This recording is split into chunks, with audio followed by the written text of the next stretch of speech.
الحمد لله والصلاة والسلام على رسول الله أما بعد رب اشرح لي صدري ويسر لي أمري واحلل عقدة من لساني يفقه قولي رب زدني علما اللهم رب زدني علما۔ رمضان المبارک کے مسائل۔ سحری کھانے کی فضیلت۔ صحیح البخاری حدیث نمبر 1923، صحیح مسلم حدیث نمبر 1095۔ رسول اللہ صلی اللہ علیہ وسلم نے فرمایا، تسحروا فإن فی السحور برکہ۔ سحری کھایا کرو، سحری کھانے میں برکت ہے۔ اور اسی طرح صحیح مسلم میں حدیث نمبر 1096، آپ صلی اللہ علیہ وسلم نے فرمایا، فصل ما بین صیامنا وصیام اہل الکتاب اکلۃ السحر۔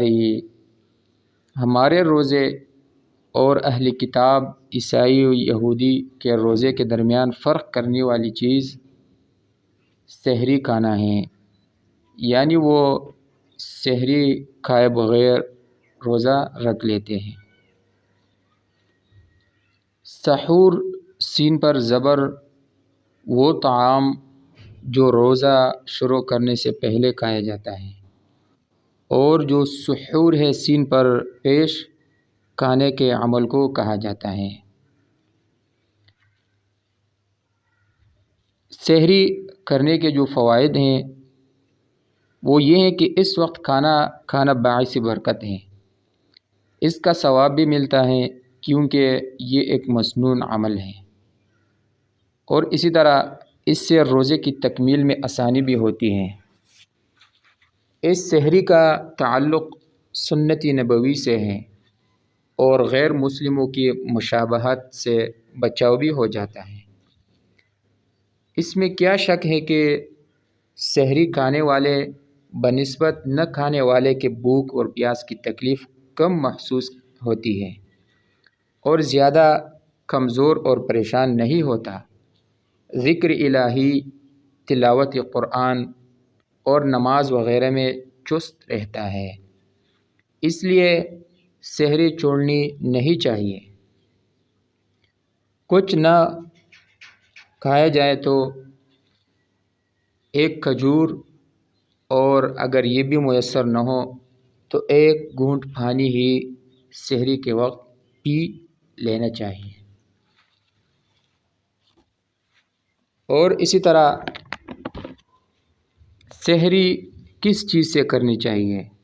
سنن ابو داود 2345، نبی کریم صلی اللہ علیہ وسلم نے فرمایا، نعم سحور المؤمن التمر۔ کھجور مومن کی بہترین سحری ہے۔ اور اسی طرح سنن نسائی میں حدیث نمبر 2116، نبی کریم صلی اللہ علیہ وسلم نے فرمایا، علیکم بغداء السحور فإنہ هو الغداء المبارک۔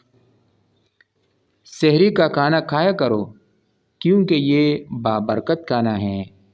غدا اس کھانے کو کہا جاتا ہے جو دن کے آغاز میں کھایا جاتا ہے۔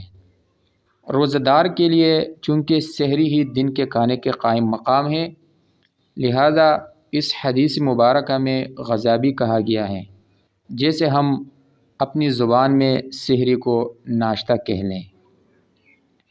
اور اسی طرح سنن نسائی میں حدیث نمبر 2165، سنن ابو داود میں حدیث نمبر 2344۔ عرباض ابن ساریہ رضی اللہ عنہ بیان کرتے ہیں کہ میں نے رسول اللہ صلی اللہ علیہ وسلم کو رمضان المبارک میں سحری کی دعوت دیتے سنا، ہلموا الی الغداء المبارک، آؤ اس مبارک کھانے کی طرف۔ اگر کسی کی طبیعت میں سحری کے لیے چاہت نہ بھی ہو تو ایک یا دو لقمے یا کھجور یا کسی مشروب کے چند گھونٹ ضرور لینا چاہیے تاکہ اس برکت سے حصہ مل جائے۔ واللہ تعالی عالم۔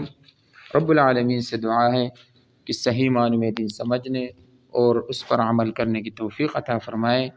ھذا ما عندی واللہ اعلم بالصواب۔